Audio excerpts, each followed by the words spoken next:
Thank you, everybody. If you can sit down.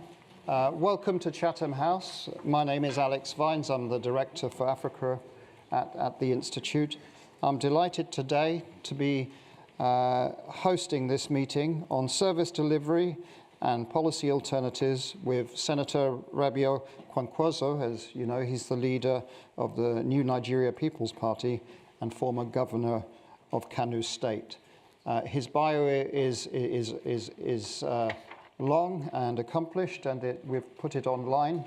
And in the invitation also to you, you'll find that information. As you all know, this is a series that Chatham House has been hosting in the run-up to the Nigerian elections that are going to be occurring next month. We've had the Speaker of the House, a representative of Nigeria, speaking here. In December, we had Bola Ahmed Tinubu speaking.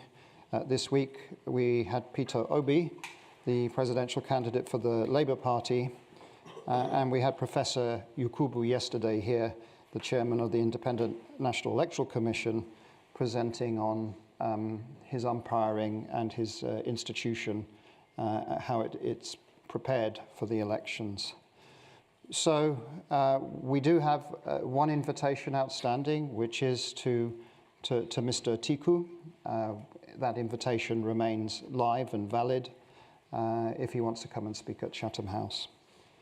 This meeting is fully on the record, not under Chatham House rule. We are live streaming, so we're on a variety of platforms, and we also have media in the room also filming. When we get to the question and answer session, please, if you are being on live stream and you're on our Zoom platform, you are very welcome to send in questions. I am trying to either summarize or reflect the questions that you're asking, because I don't want you to be disadvantaged by not being in the room. And we will also obviously take questions from the audience here. The meeting will run for an hour, and I will give the customary respect to the senator by overrunning by 10 minutes, which is what we have done with the previous two presidential candidates. So no more ado from me. Just to encourage also, if you are tweeting, you can use the hashtag AFPROG to tweet if that's what you wish to do. I don't want to say anything more, except once more say how grateful I am to Senator Kwankwaso for coming to Chatham House. Sir, I thought it was important that you were heard, particularly to international audience also. I tend to think that maybe in the international community has heard your voice less than other candidates, and you have equal importance, in my view, in providing the vision on why you feel that Nigerians should vote you as their next president. So I'm going to invite you now to take the podium to speak on service delivery and policy alternatives. So thank you very much for coming again to Chatham House. Thank you.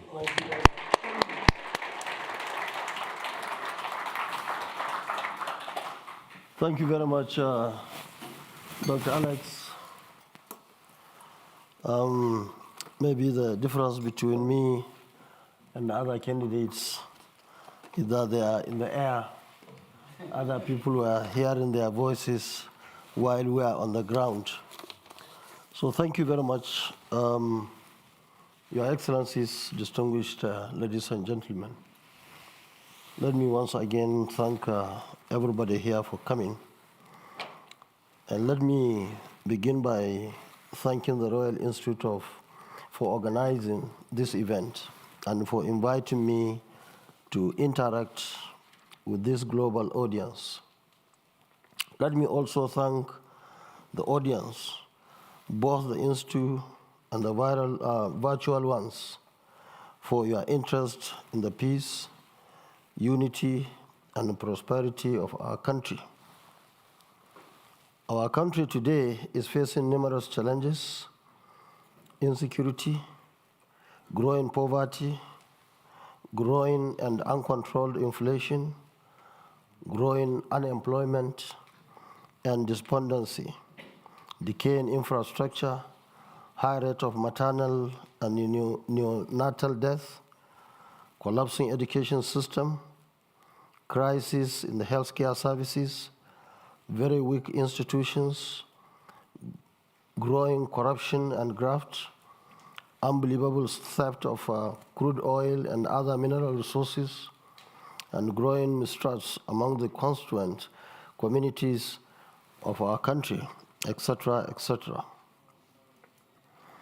We can point fingers at all sorts of factors allegedly responsible for our situation, from coronavirus to global economic recession, from Western powers to international capital, etc. But for me, we are where we are because of the mistakes and the wrong choices made by the very people entrusted with the business of governing Nigeria in the last 24 years. I am aspiring to become the next president of Nigeria because I understand the issues involved, the mistakes that were made, the wrong priorities that were set, and together with our team, we are better connected with the hopes and aspirations of the Nigerian students. We understand, agree with, and share grievances. And we have a plan, a practical plan to address each and every challenge bedeviling our country. My pledge to you, the RMK 2023 blueprint will soon be circulated, is a synopsis of my plans for our country when elected. And I implore you to pursue through the document, which for us serves as a social contract between me and Nigerian students. For today's discussion, I intend to provide policy alternatives and how we intend to improve services delivery in 4 core areas: the economy, human security, social issues, and deepening democracy. Although I will be open for engagement in other areas related to the Nigerian state, due to time limitation, I shall focus on these 4 areas. In designing all our policies and plans, we are guided, among numerous other things, by one important consideration: the future. Not only next 4 or 8 years, and not only next 1 or 2 decades. We look further, we think deeper. Remember, in less than 30 years to come, our country will be the 3rd most populous country in the world, with a population in excess of 400 million people in 2050. We'll overtake Pakistan, Brazil, Indonesia, and the USA. While we plan for today and tomorrow, we also have to think far ahead and start providing answers to some of these questions. How do we feed more than 400 million students? How do we educate them and make them productive for the global market? How do you provide housing and transportation infrastructure for them? How do you provide effective healthcare services to them? How do you provide employment for them? How do you provide uninterrupted power? How do you secure the country internally and externally? How do you maintain our mega cities, etc., etc.? The leaders that our country needs are not those that will come and do business as usual.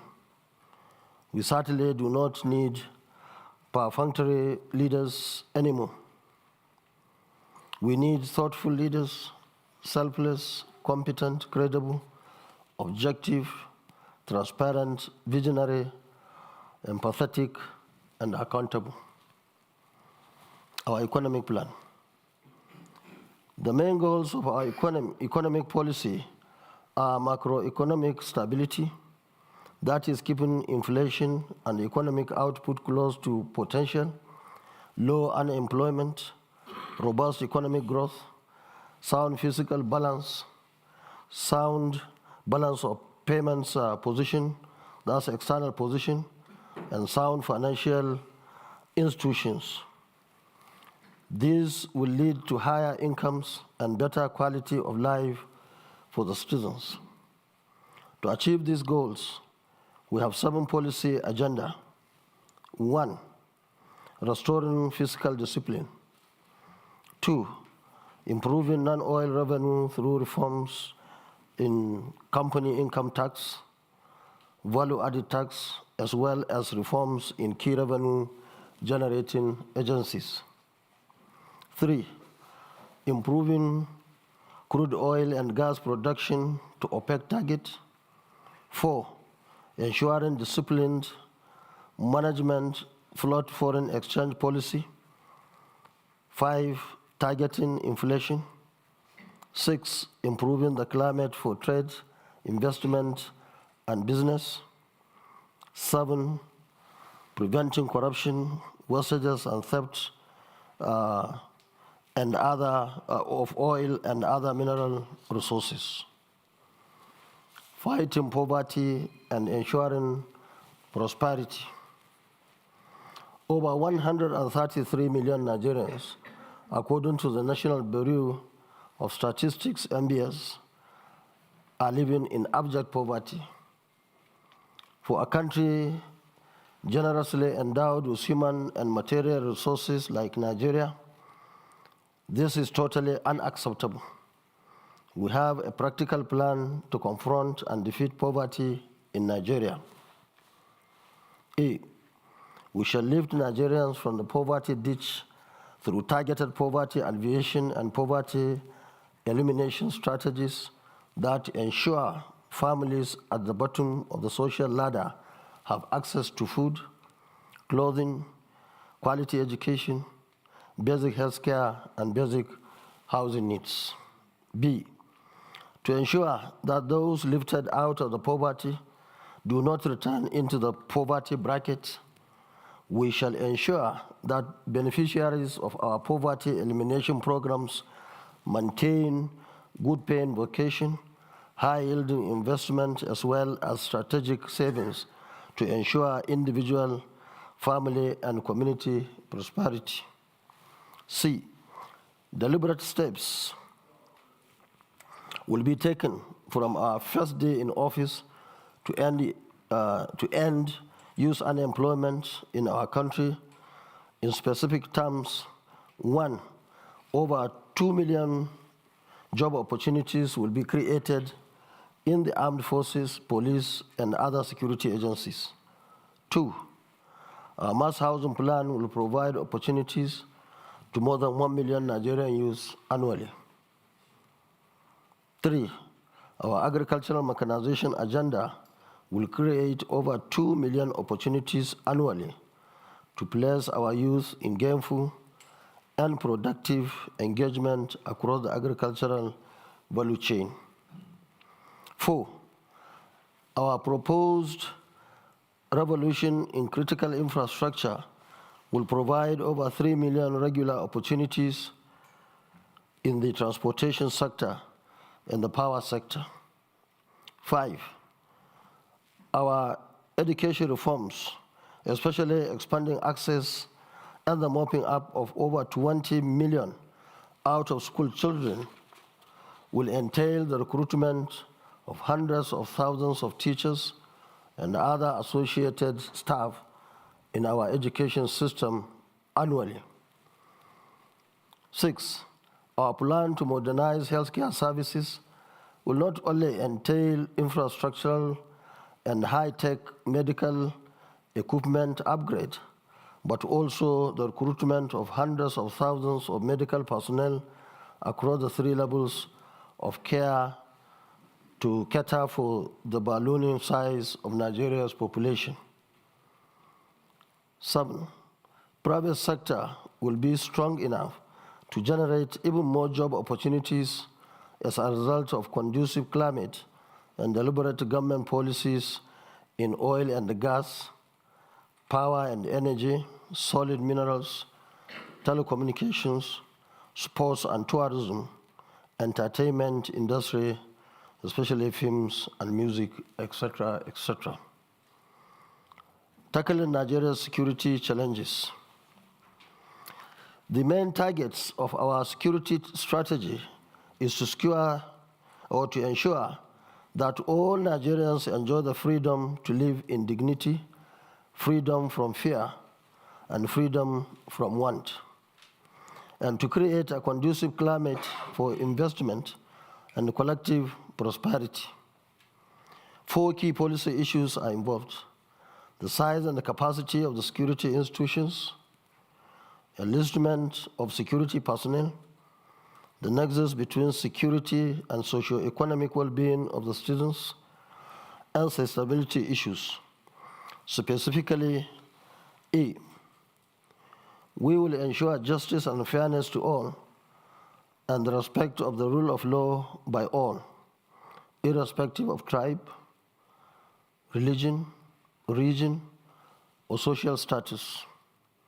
This is the foundation upon which peaceful, secured, and prosperous societies are built. B, we will engage and dialogue with all aggrieved groups with a view to addressing every real and perceived grievances. C, we will deploy personnel and set up our technology optimally to ensure that every square meter of Nigeria's territory is secured and protected. D, we will increase the size of Nigerian military from 223,000 active personnel to 1 million. We will increase the size of Nigeria's police from 371,000 active personnel to about 1 million. We will upgrade and modernize the training of all security and law enforcement personnel. G, we will engage the support and cooperation of community leaders and other stakeholders through the instrument of the Community Participation and Reorientation Committees, CPRC, to ensure peace and security in every community in Nigeria. H, we will continue to work with the international community and all friends of Nigeria in the fight against terrorism, banditry, and violent extremism. J, we will engage with and support all our neighboring countries with a view to fighting cross-border crimes and ensuring regional peace and stability. K, our policy proposals in all subsectors, economy, energy and power, education, health, agriculture, strategic infrastructure, trade and industry, women and children, housing, etc., share the all-important goal of ensuring peace, unity, and security in our country. Social issues. Our education revolution. Our revolution in the education sector will be guided by our philosophy of education as public good.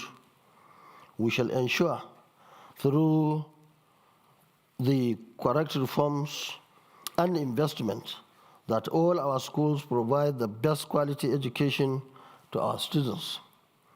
We have 5 major areas that our revolution will address: out of school and girl child education, national literacy campaign, higher education reform, examination bodies, and scholarships.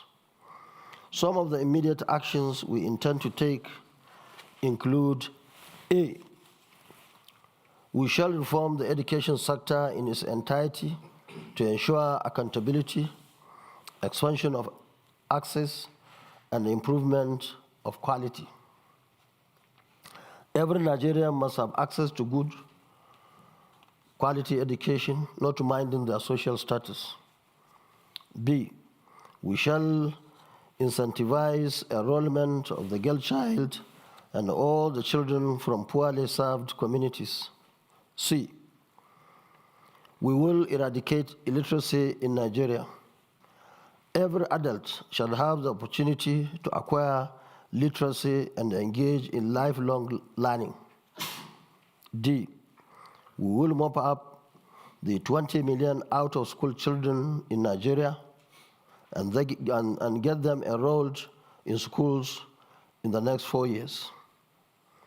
E, specifically, we will provide 500,000 classrooms across the states of the Federation to accommodate the over 20 million out-of-school children that we planned to mop up from the streets of Nigeria. We will provide 1 meal per day per child in all basic schools through the innovative involvement of community participation and orientation committees, CPRC, as well as state and local governments across the country.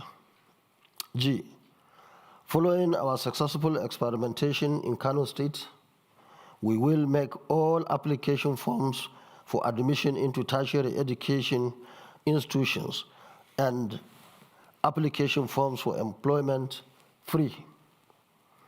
H, we will also make all examinations such as WAEC, NECO, NAPTEB, MBIS, JAMB, etc. free. This was successfully implemented for 8 years in Kano State when I was the state governor. I, we will introduce a 4-year validity period for JAMB examination results so that our children can use the same JAMB results again to gain admission into our tertiary education institutions. J, we will upgrade and expand all our universities, polytechnics, and the colleges of education and raise their standard to global competitiveness. K, we will work with all stakeholders to arrest the rot and the decay in our tertiary education institutions and ensure that the perennial industrial action by staff unions is brought to a permanent stop. We will improve funding for research and innovation. M, we will cause the amendment of all acts and laws that impede in provision of quality education across all levels. N, we will introduce competitive foreign scholarships to give bright Nigerian youth the opportunity to study for higher degrees in the best universities around the world. We will significantly improve the funding and support to education at all levels. And P, we will support teachers and other stakeholders to play their roles in making Nigeria attain greatness through education. Social issues, our healthcare reform. Nigeria, like other developing countries, has its share of health problems.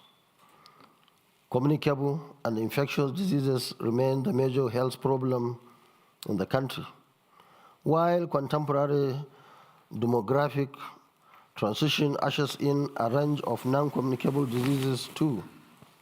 These diseases lead to devastating morbidities and mortalities and have significant socio-economic impact on the country. The top among the diseases are malaria, lower respiratory infections, HIV/AIDS, diarrheal diseases, road injuries, protein energy, malnutrition, cancer, meningitis, stroke, hypertension, obesity, sickle cell diseases, and tuberculosis. Notably, Malaria remains the foremost killer disease in Nigeria, accounting for over 25% of under 5 mortality, 30% childhood mortality, and 11% maternal mortality. With about 3.4 million Nigerians living with HIV, the country also has the second highest HIV burden in the world, accounting to more than 9% of the global burden. The morbidity and mortality coming from these preventable conditions take their roots in inadequacy, inaccessibility of quality health care, poor sanitation and hygiene, poor vector control, poor maternal, neonatal, infant, child, adolescent, and elderly care system. Other causes include corruption, drug and substance abuse, alcohol abuse, malnutrition, lack of access to safe drinking water, environmental pollution, poor road maintenance, poor healthcare facilities, and poor healthcare worker remuneration and training, among others. Our actions and programs in the health sector will be guided by our philosophy of health is wealth. We shall reform the health sector in its entirety to ensure professional accountability, quality of service, and professionalism. We will improve sanitation and hygiene in public places, provide the general framework for states and local government councils to develop the guidelines for sanitation inspectors. We will provide, in conjunction with states and local government councils, together with CPRC, free natal and maternal health care services for families.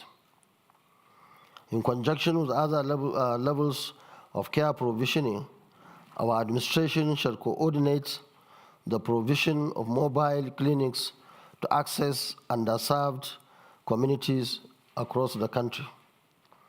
We will upgrade and modernize all tertiary level hospitals in all states of the Federation with a view to expanding access and improving quality of healthcare services. Upgrade and equip all specialty hospitals to tackle the diseases that cause most deaths and disability in Nigeria. For example, malaria, cancer, diabetes, renal diseases, tuberculosis, etc. Undertake comprehensive reform of medical and health education to create more opportunities and meet the manpower needs of the sector. Review the accident emergency protocols in all hospitals to ensure that all health emergency cases are attended to promptly. Promote exercise and sports through programs and interventions support using specialized institutions. Redirect health workers' energy away from trade disputes to professional development and lifelong learning and improvement of skills. Review the laws of all agencies, councils, and such other bodies in the health sector to remove every impediment hampering the effective and efficient delivery of healthcare services, including healthcare education. Minimize health tourism through facility upgrade, services improvement, health workers training, and technology transfer and acquisition. Training of specialized health care professionals for local and international markets, example nurses, midwives, etc. Strengthen the National Center for Disease Control, NCDC, with view to empowering it to identify and eliminate the spread of infectious and contagious diseases in the country through research and innovation. Social issues, women and children. 53.3% of Nigeria's population is currently under the age of 15, and the current total number of children under the age of 5 stands at nearly 36 million. And each year, more than 7 million babies are born. Nigeria's women of childbearing age 15 to 49 years of age suffer disproportionately high level of health issues surrounding birth. And there are over 40 million women of childbearing age in our country. While the country represents about 2.8% of the world's population, it currently contributes more than 10% of global deaths for pregnant mothers. Each year, approximately 262,000 babies die at birth, the world's second highest national total. Infant mortality currently stands at 74 per 1,000 live births, while for under 5s, it rises to 117 per 100 live births. More than half of our under 5 deaths, which is 64%, result from malaria, pneumonia, and diarrhea. Poor access to water, sanitation, and hygiene remains a major cause of diarrhea-related deaths.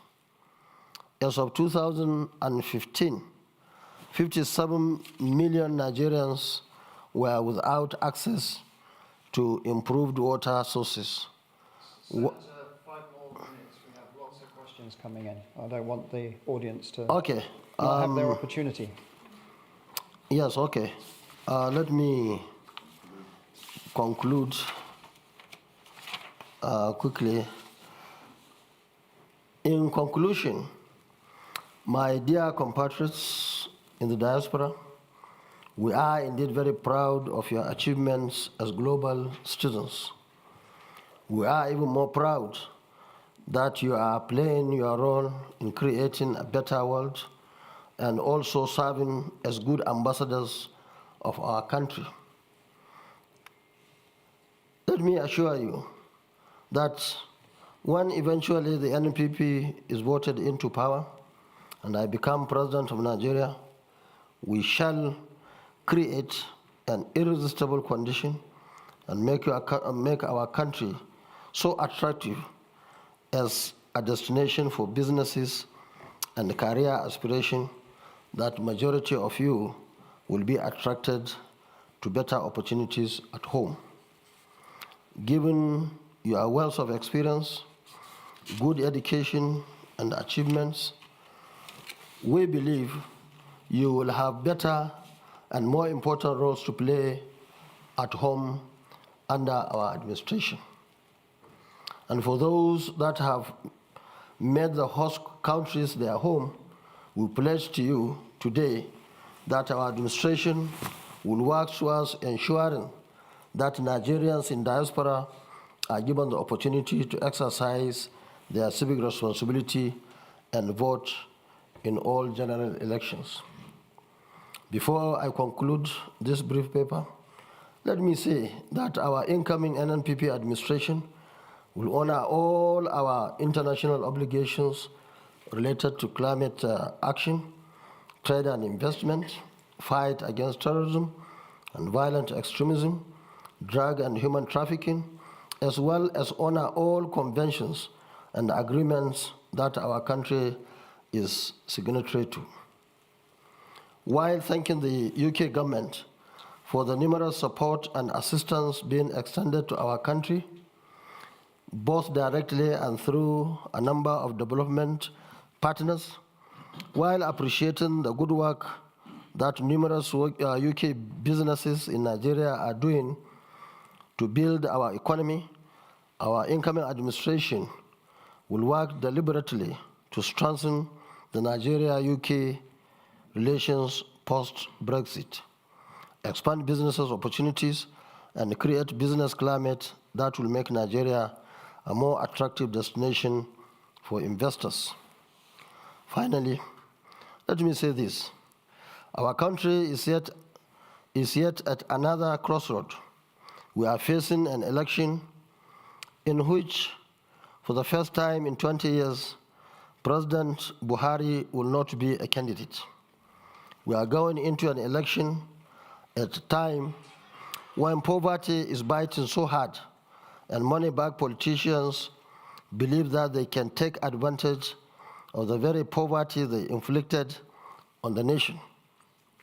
But unfortunately, we are also going into this election when the election umpire, INEC, has successfully gotten the enactment of some of the far-reaching amendments targeted at improving the conduct of elections and preventing election rigging in Nigeria. My 30 years experience in politics has taught me that free, fair, and credible election requires so many inputs, so many commitments, but the commitment of the president in particular and that of the presidency in general is key. If the presidency wants free and fair election, it will happen. Thus, the burden of conducting free and fair elections, much as it depends on the performance of INEC, politicians, security agencies, and other stakeholders, it largely rests on the corridors of the presidency. While thanking the UK, the EU, the USA, and the other friends of Nigeria for their support in deepening democracy in our country, especially the support they are extending to INEC, I want to appeal to them, to the Nigerian president, to ensure that he leaves a legacy of free, fair, and credible election. Luckily for us, the outgoing president was a serial victim of election rigging and manipulation, and also the first beneficiary of free, fair, and credible election in 2015. We are also aware that some anti-democratic forces are scheming to hide behind the possibility of a second ballot in the presidential election as speculated by INEC to derail our democracy. Let it be known that no contraption in whatever guise other than an elected government will be acceptable to Nigerians in 2023. We in the NNPP believe that we will win the election fair and square at the first ballot. We appeal to the president not to listen to any proposal that seeks to undermine the 2023 general elections. We also call on all well-meaning Nigerians, as well as international community, to be vigilant. I'm also calling on all Nigerians in diaspora to continue to appeal to the governments of their host countries to continue to support our country and ensure that credible elections are conducted. On this note, I will stop here and listen to your comments and questions. Thank you very much for listening. Thank you. Thank you. Senator, take a seat for a moment and we'll get some questions, and then you may want to go up to the podium again, because with the live stream, it's certainly a lot more effective if you respond to questions standing up. So, who wants to ask a question? The lady there, first of all. I'm coming this way. Madam, there's a microphone just there for you. Do tell us who you are. Keep your question short. Okay. My name is Mariam Garba. I'm coming from Newcastle, originally from Kano State. I have two questions. Perhaps go for one first. It's on education. So when it comes to education, Honorable Senator, you've mentioned the number of out-of-school children in Nigeria is quite high, going up to 20 million. On another perspective, the yearly affair for the ASU strike in Nigeria is also a concern. So how will the states and the federal government, if you are elected, get children back to school? And what is the proposal for the lasting solution to the ASU crisis? Okay, thank you very much. If we have time, we come back for second question. The gentleman there with the cap on, I think I know who you support. Okay, thank you so much for giving me the opportunity. My name is Umar Sheikh Umar from University of Bradens. I would ask a question about patriotism, because patriotism is a key requirement for nation building. And arguably, most Nigerians at home or diaspora hardly say good things about Nigeria. This established a crack that the Western world used to say every shitty things about our country. In other words, Nigerians live in the country they don't believe in.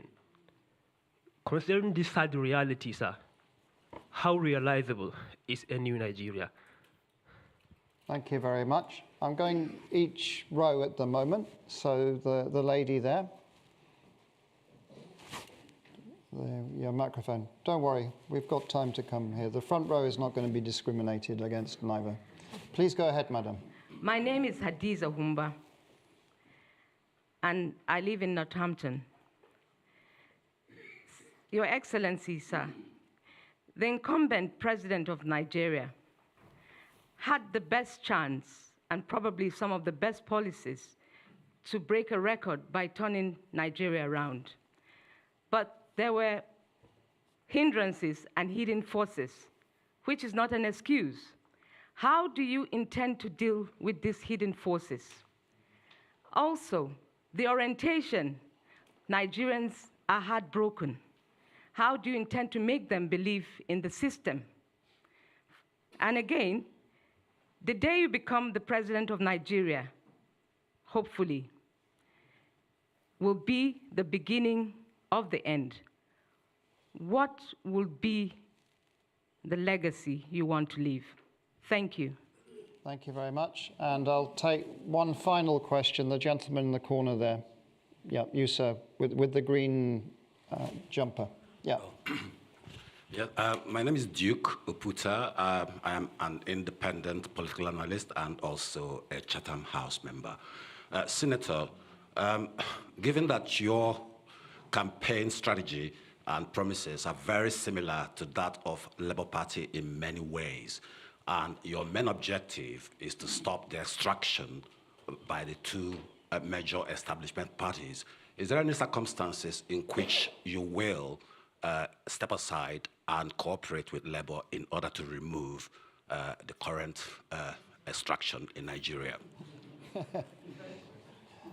Thank you very much. Senator, you may want to go to the podium and stand up and respond to those questions. Thank you. The final question you received, we did get several of those virtually also. So just a number of people thinking same thing. Thank you very much. Let me start with the first question from Mariam Garba from Newcastle. You see, for those who are familiar with our antecedents, definitely will have no option other than to believe that we took education very seriously when we had an opportunity. And I want to tell you that in 4 years in Kano, we took over 3,000 young men and women to 14 countries across the world. In fact, when I came here, I met some marine engineers who I think are here with us. Is there anybody? Yeah, they are here. They are part of over 3,000 that we sent out of the country to 14 countries in 4 years. And that's in addition to the universities that we established, 2 universities in Kano. And I am happy to say that in our country, we have a lot of resources, a lot of money. Anybody who says all these things we are saying are not possible, maybe he is part of the scam or he doesn't understand. We have enough resources, we have enough manpower, we have everything that we require to ensure that each child in Nigeria goes to school. And we have done it when I had an opportunity to go to be the governor of Kano State. Now the 20 million are there. That's why we intend to do 500,000 classrooms in 4 years. We will mop up all the resources that are necessary for doing that. And so that at the end of the day, by the grace of God, our children will go back to school. We have done it in Kano. All our children were given opportunity by building thousands of classrooms in primary schools, hundreds of secondary schools, 2 universities, 26 other institutes in just 4 years. And we believe it's possible. And that's our pledge to our countrymen and women. So the other question on patriotism. You see, some of the issues that we have is that, unfortunately, our leaders were not able to bring everybody on board. We are not able really to convince people that there is good leadership and people are benefiting. Now, one small example I want to make is, contrary to the issue of patriotism as far as the country is concerned, I can assure you the young men and women who benefited in Kano for the 4 years or 8 years I was governor are very patriotic to the state, to the country, and even to our movement, very much committed to that. So that means if we have good leadership, that can bring everybody together. I have no doubt in my mind that Nigerians will be patriotic, and in fact more patriotic than many countries that we see today and think they are patriotic. So we will provide the leadership necessary for everybody to be carried along and ensure that everybody is committed to the project and Nigeria.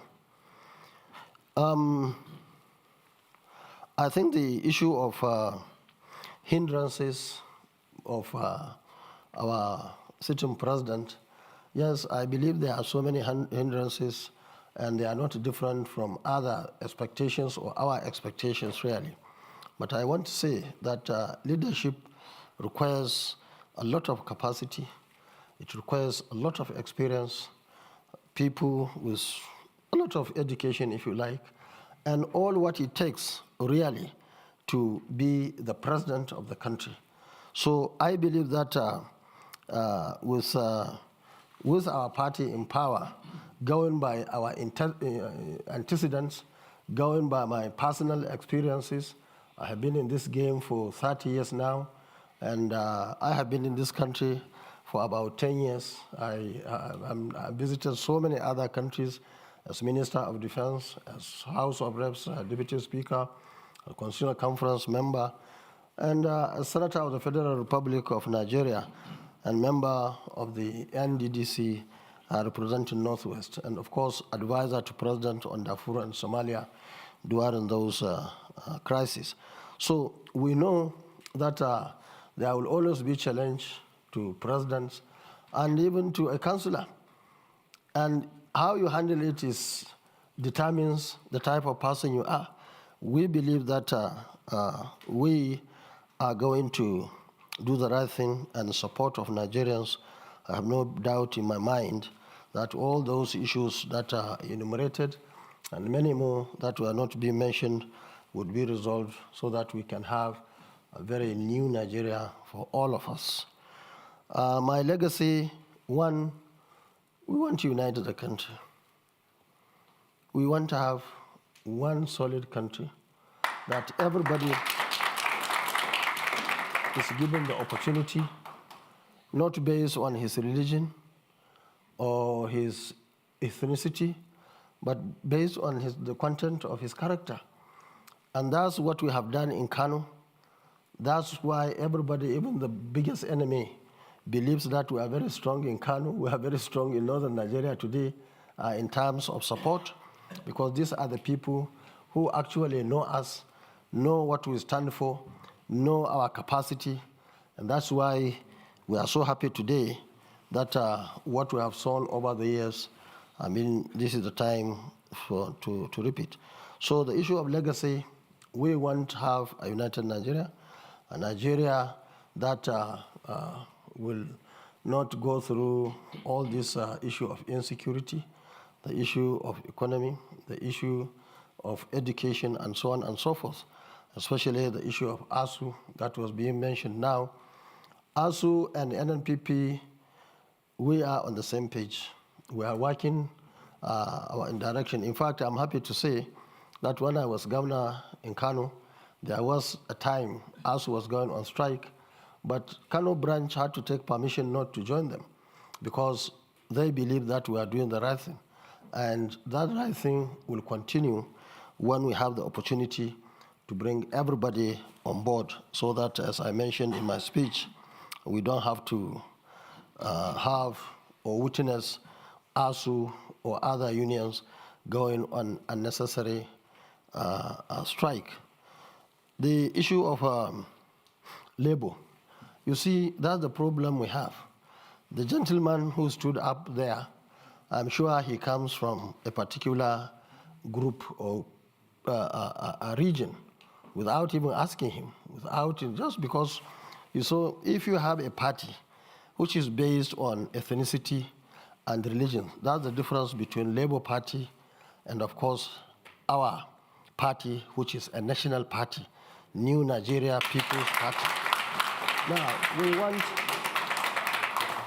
please, you see, while we are accusing leaders of being one thing or the other negative, I think the followers also must learn how to be Nigerians, not coming from one part of the country. Let me say that I was one of those initially wanting to work together with Labour Party. But unfortunately, at that time, Labour Party was under very serious media hype, and therefore they could not see reason. And you still not see reason that I will withdraw. I wish you didn't go to that extent. You would have said that to work with Labour or to work with APC or PDP. That would have been more responsible. But you cannot come to London. Maybe people who are here don't even know what is happening. And I want to say that our party, NNPP, is the only growing party in Nigeria today. We have seen the maximum any party, especially the party you mentioned, Labour, to us is like Andrew's Labour salt. Just came, prrr, now it's coming down. That's the reality. Just take note of it. And of course, NNPP, our party, is the only party that is now getting support. Forget about big people who are the actual problem of our country. But supporters at grassroots level, we are the only party today. And mark you, we have succeeded in locking Northern Nigeria today in terms of votes, in terms of support. Now we are working in the southern part of the country. And for us, the difference between North and South is that North know us more than southern part of the country. If you are from the North, I'm sure you wouldn't have made that statement for Kwankwaso to withdraw for Labour Party. You should go and look at my credentials, my brother. I am a PhD holder in civil engineering. And check your candidate, what he has. I have been in the system for over 30 years now. I have been a civil servant for 17 years. I wasn't a trader, civil servant for 17 years. I was Deputy Speaker of the House of Reps in 1992. I was in the Constitutional Conference elected delegate. I was governor of Kano State for 8 years, and so on and so. I was in the Senate, and so on and so forth. So when we sat down, what I told them is what I will tell you. Okay. If anybody wants to Kwankwaso to withdraw, let's bring criteria and select the best. Anytime I have any better candidate, I'm ready to talk to him. Thank you very much. Let's take another round of questions. We've still got about 20 minutes. So,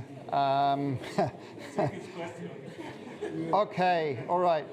Right at the front row, you go. There you go. Good afternoon. Do tell us who you are. Short question, please. Mike Abiola is my name, publisher, editor-in-chief, African Voice Newspapers UK. Senator Kwankwaso, Thank you for a very detailed presentation. Let me start by saying your other leading candidates also have brilliant ideas in their manifesto. And we do know that politicians have weaponized poverty in our country. And the prediction is that those with the deepest pockets will win the election. Having said that, I recognize the fact that your party is hoping to build a new Nigeria. And the question to ask of the 4 leading candidates, the issue here is trust. The issue is character. You must have had issues like people mopping up PVCs in opposition's stronghold. You would have also been aware of videos circulating on the internet. We have the Article Gate, we have allegation of some others into narcotics and all that. So the issue is character. If you are the receiving end of these allegations, or well, to be seen to be one of those who are peddling and also involved in what it's now known as Article Gate, what would you do? And what would be your advice to your competitors who are involved? Thank you very much. I'm going to we have quite a few questions coming in through the live stream, through Zoom. One of them is from Chidi Nwoonu, who is saying, as a former Minister of Defence, can you expand on the current problems in the military as you see it and your plans to recruit, train, equip and sustain new army voices? The question on the armed forces of Nigeria. That's a question. What's the question? The question is, can you expand on how are you going to reform the military, given your experience formerly as Minister of Defence? And we've been in this row, so this row, and then so the gentleman there, yes, you sir, yeah, with the green scarf, microphone coming. Thank you. Your Excellency, my name is Dr. Muhammad, and I enjoy your detailed explanation. But sir, like most of the other candidates, you have had opportunity.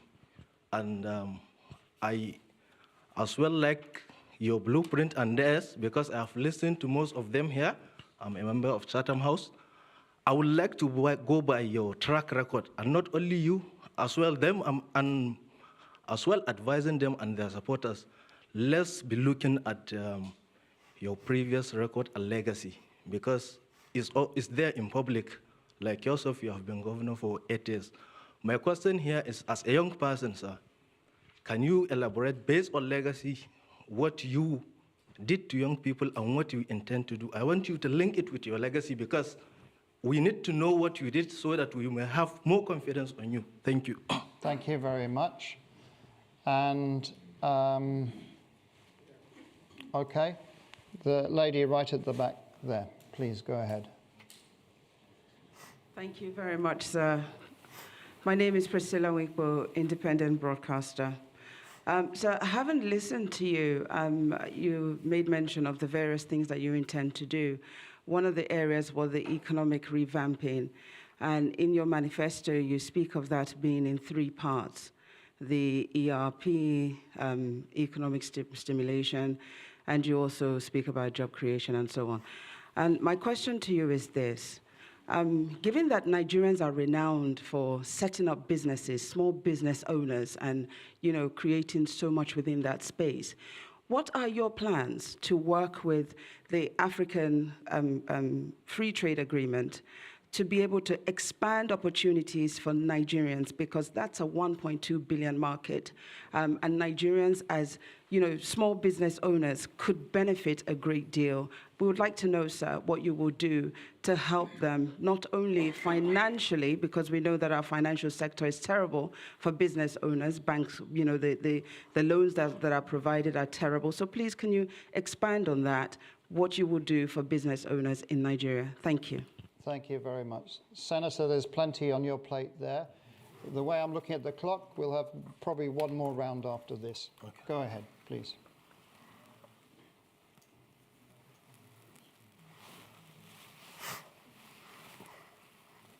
Me? Please go okay, ahead. Okay, Yeah. thank you very much.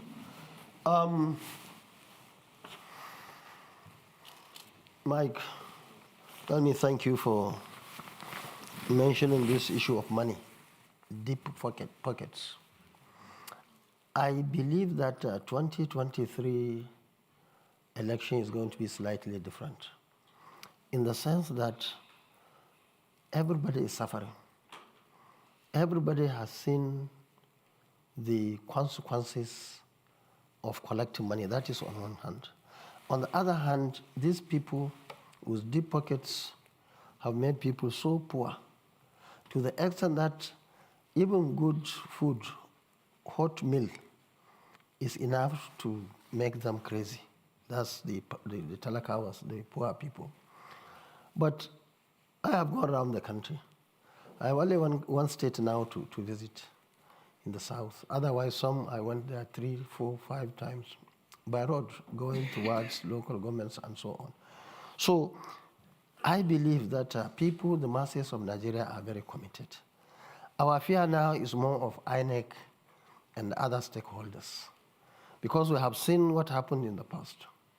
And most of these issues are centered around the villa and the president, not necessarily this president, the ones before inclusive. And as long as the center, the leadership in Abuja will convince themselves to allow the people to go and vote, I have no doubt in my mind we are going to have free, fair, and credible election. And for me, I have not seen any reason why General Buhari will not allow that to happen, because probably it's one of the only or few legacies that he will leave behind. He has been the biggest beneficiary. When we were promoting him in 2015, we were in opposition. Many things happened, and he became president, despite the fact that he had experience on the other side when he had issues with the stakeholders in conducting election. So we believe that this election is going to be different, and I believe that we'll continue to talk to the people, and the issue of character and trust is very important, and that is our strength. I have been a civil servant for 17 years before joining politics, now 30 years, and I'm happy. I'm still standing here talking to you, and I think that's the best anybody can think of doing. That's the best anywhere, even in this country, to stand in the field for almost how many decades now? If you like 3 or 5 decades, and you are still your integrity is still solid, and I am not sure if there is anybody who can stand up among the leading candidates or even all the candidates and say the same. If you say you'll fight corruption, or you'll fight drugs, you'll fight this, you'll fight that, you can't give what you don't have. And people can come and say whatever here for either local or international audience. But the fact remains, our records are there. And if you don't know, I don't know whether in politics, but anybody in politics will tell you that if you don't know what your grandmother has done before you are born, join politics. They will tell you what she has done. So we are so happy about that. The wanting, I'm so happy I'm not being found wanting. So far, so good. And we have seen the advantage of that. We can only do better in the future. Even those who found themselves in the trap in terms of corruption, in terms of drugs, in terms of all sorts of things, probably given the chance again, they will do it differently. But I'm so happy that right from those days, we stood on the right, on the side of the truth. So I have not been found wanting. This question should go to those who are found wanting to answer. The issue of military, the issue of security, I think that's my biggest strength.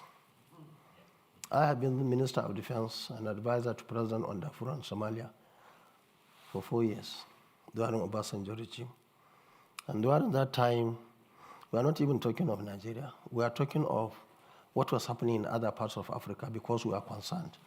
And that's why our military were in Liberia, in Sierra Leone, in Darfur. I visited them many times. I had discussions with the leaders in those countries. The confidence that they had in Nigerian military was unbelievable. And so also in Nigeria, these are people who are well committed, professionals, well feared by the opponents or enemies. And these are the military that we are talking of bringing back. Now we don't even know. I don't know. I belong to the expanded family of military. I don't know what is happening in Nigeria now. But all I know is everything will revolve around what we call political will. If there is no political will, nothing will work. And I think that's what is affecting our young men and women in the military today. So as former Minister of Defense, Chief Security Officer in Kano, I was in the NDDC. In fact, I left NDDC because of corruption. So many things were happening. I told the President at that time he was not happy. Later he realized NDDC was in a mess. And unless something is done, they will continue to do so. And in Nigeria, we have to have the reward system and even punishment system. Now everything goes now. If you take, nobody will call you. In Kano, when I was in government, nobody, I can tell you, will go out there and touch 1 naira. And that's why for 8 years I was governor. I'm so happy that for those 8 years we did not borrow 1 kobo, 1 naira we did not borrow. All what I did in Kano was done with the state resources. And that's why some people wonder here I will do 500,000 classrooms, see where I will get the money.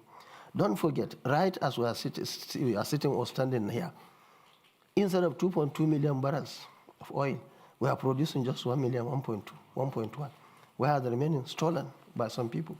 Where are the people? Who are the people? And that's why we have to stop that. The fighting in south, northwest, even in northeast, is mainly because of mineral resources. People are stealing it from Nigeria and from outside Nigeria. You will always see helicopters picking gold and other resources. That got to stop. All these assets must be taken over by government and be utilized for all of us. And that is what we stand for in Nigeria. So the young men and women, I can assure you, and I'm sure you know it, the gentleman who asked that question, I'm sure he knows, because our biggest support is from the young men and women. In Kano, we took education seriously. 2 years before I left government, there was nobody in Kano who had university qualification that did not go to university. In fact, our universities, 2 universities, I don't want to use we established. We're not even getting students from Kano. And our agenda, unlike what people are insinuating here, was Kano residents, not Kano indigenous. There are so many people who benefited from southeast, southwest, south-south. When I went southeast now, I brought so many people, Igbo, who don't even speak Hausa, but they are all over the world under our scholarship.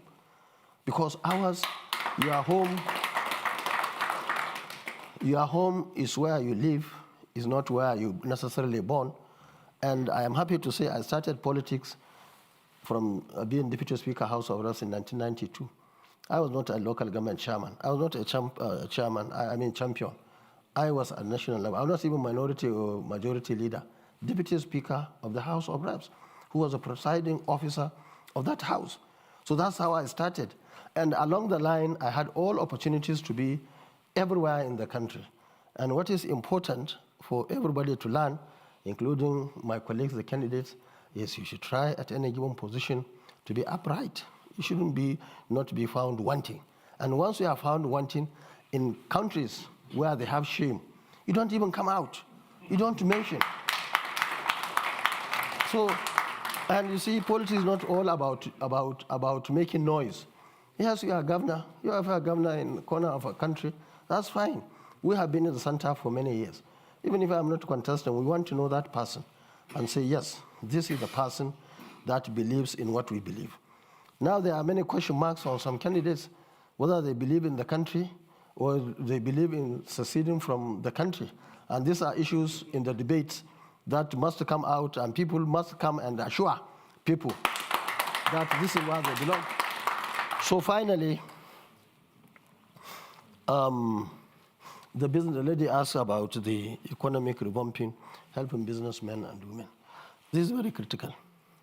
You see, in all the countries, you find government subsidizing and supporting people's businesses and so on and so forth, in terms of education, in terms of training and retraining in their respective areas, and of course in providing capital at a minimum interest, minimum. It's not like where we have in Nigeria 30% to whatever percent. That's not acceptable. So we have to do whatever it takes to support our young men and women. And that's exactly what we did in Kano. We established 26 institutes in just 4 years. And one of them is to train this entrepreneurship, to train them, to give them support. That was why part of the institutes we had was the institute of those who handle those who found themselves in drugs. We take them there. After 3 months, we arrange for them to continue their education or train them in carpentry or welding or whatever they want to do. And then government was rich enough to give them capital even free of charge. We have done that many times and so on and so forth. So our policy is centered on the Nigerians themselves. And I want to underline the fact that ours in the NNPP is not based on ethnicity. It's not based on religion. It's not based in the north and south, even though our strength is in the north, simply because they know us. In the south, to me, I like living in two countries. Many of the things that we have done in the north, you go to the south, people know close to nothing, and vice versa. And what our duty now is to tell them who we are. And that's why we are working very hard. That's why anytime we have an opportunity to go for debate or a town hall meeting, we go. But you know, many of them are running away. The last one was cancelled just a day before we left by channels and BBC. They aborted it because they don't have anything to say. Thank you very much. I'm afraid that we have been defeated by the clock. We are over 10 minutes over. The full speech of Senator Kwankwaso we'll put up on the Chatham House website because he wasn't able to complete the whole presentation. So please just keep an eye on our website. My apologies also for those of you who are online that we haven't taken more of your questions. There were many of them. What I will do is pass on the questions to the Senator's team so that they know what you were asking. I think that's the most appropriate way, so they know the issues that you were concerned with. And finally, I just want to thank you, Senator, for coming here to Chatham House. Good luck with the elections, and we hope to see you back soon. Thank you very much. Thank you. The microphones are off now. So.